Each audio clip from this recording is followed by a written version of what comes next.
Episode 2 की शुरुआत Hawkins शहर की बिगड़ती स्थिति से होती है, जो पहले घट चुकी घटनाओं का परिणाम है। सीजन 4 के अंत में बनी दरारें अब स्थिर नहीं रही। वे धीरे धीरे शहर के नीचे फैल रही है, जिससे इमारतें, सड़कें और भूमिगत संरचनाएं प्रभावित हो रही है।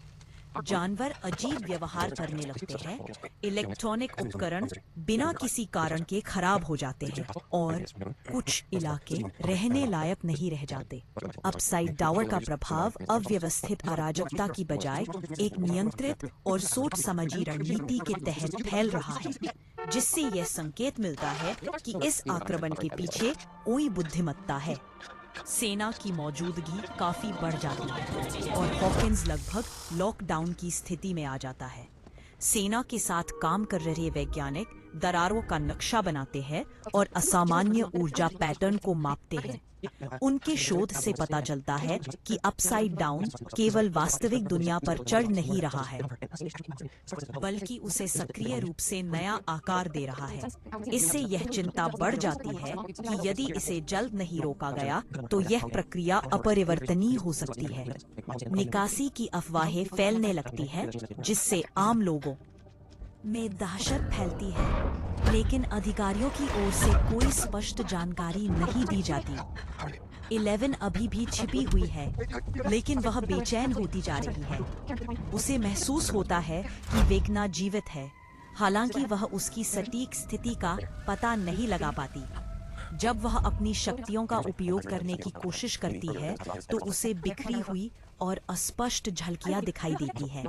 ये झलकियां वास्तविक समय की घटनाओं की बजाय विकृत यादों जैसी लगती हैं, जिससे संकेत मिलता है कि वेगना खुद को छिपा रहा है या ऐसी जगह से काम कर रहा है जो 11 की पहुंच से बाहर है।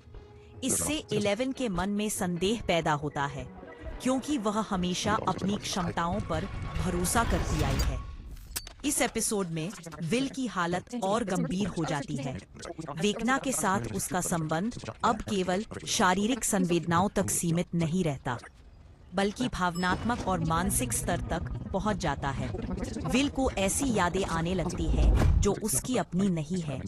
विनाश, गुस्से और अकेलेपन के दृश्य जो वेगना के लगते हैं। उसे एहसास होता है कि वेगना सिर्फ उससे जुड़ा नहीं है, बल्कि अपनी चेतना के अंश उसके साथ साझा कर रहा है। इससे यह पुष्टि होती है कि बचपन में हुए अपहरण के बाद से ही विल अनजाने में दोनों दुनियाओं के बीच एक कड़ी के रूप में तैयार हो रहा था। समूह इस बात पर चर्चा करता है कि क्या विल को ट्रैकर के रूप में इस्तेमाल किया जा रहा है या भविष्य के लिए एक पात्र वेसल के रूप में। इससे डर और तनाव पैदा होता है, खासकर जॉयस के लिए, जो सोचती है कि सीजन 1 से अब तक विल का जीवित रहना कहीं किसी छिपी हुई कीमत पर तो नहीं हुआ।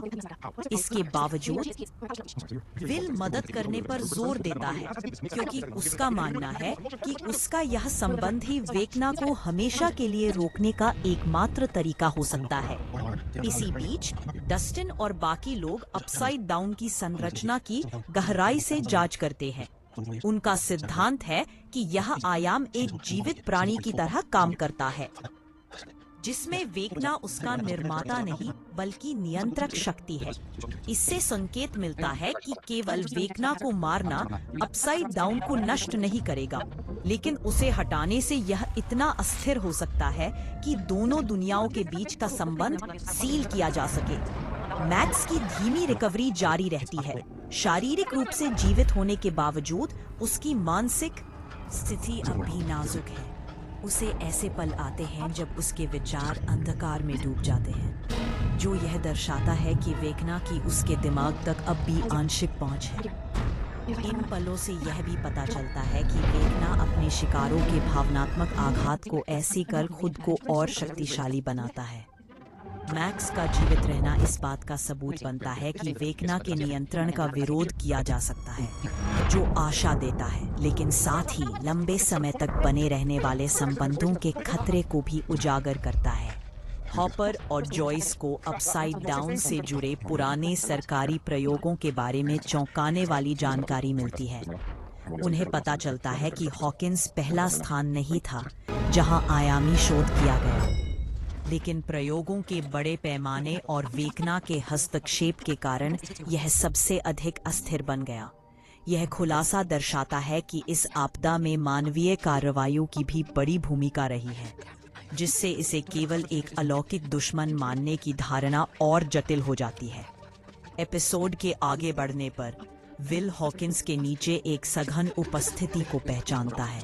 पिछले सीजनों के विपरीत, जहां खतरे शहर के बाहर से आते थे, अब वेकना खुद को उसके केंद्र में स्थापित करता हुआ दिखाई देता है। इससे संकेत मिलता है कि हॉकिंस खुद वेकना की योजना का हिस्सा है, संभवतः आयामों के बीच एक द्वार या आधार के रूप में। एपिसोड 2 के अंत तक समूह समझ जाता है कि समय अब उनके पक्ष में नहीं है।